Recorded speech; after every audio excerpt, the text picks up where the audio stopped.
Communication and you. My name is Jason Baker. So today we're going to talk about communication in the workplace.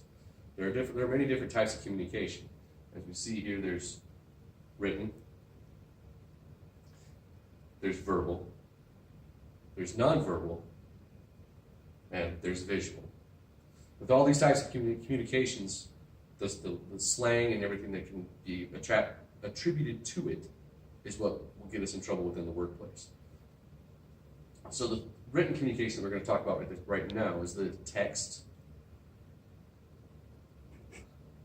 the email, and the handwritten. So let's start off with the text. Text is the most used form of communication today. It can be very informal. It's very unprofessional. Within a business setting, it's not well received. It's not very recommended to have a communication with text because there's so many different lingos and abbreviations that people use just to convey the message. Plus, there's no personal professionalism to it. The sincerity, the sincerity behind the message is lost with the text message. So then as you go to the email, it's more professional. It's to the point. There's many different ways to go through it. There's the proper spacing needs to be there in order for it to be conveyed as professional as possible. All companies prefer email be used for all communication.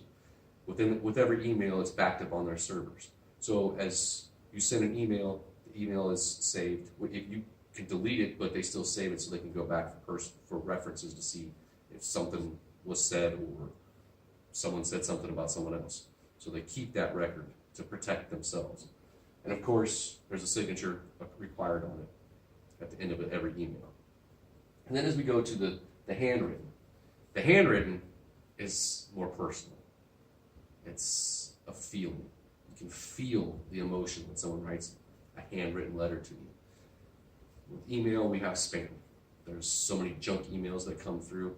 You know when you get a handwritten letter that it's from somebody that actually cares, that wants to speak to you, that wants to reach out and contact you.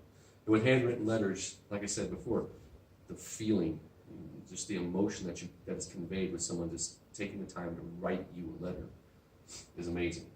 Plus it's becoming a lost art with our digital technology, with the texting and the email and everything else that we use in society.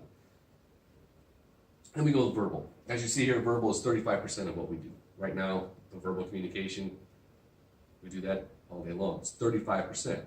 But as we go into the nonverbal, 65% is just the body languages that we use, the eye contact. But body language, kinesics, distance, proxemics, physical environment, appearance of voice, paralanguage, and touch haptics.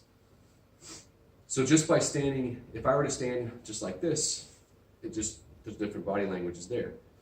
You stand there with a slouch and your hand in your pocket, it shows something completely different.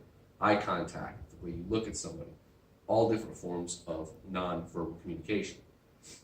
As we see here, what can you do?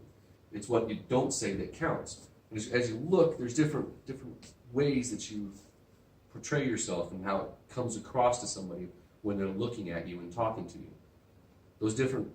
You may not feel it that way, but that's what's coming across.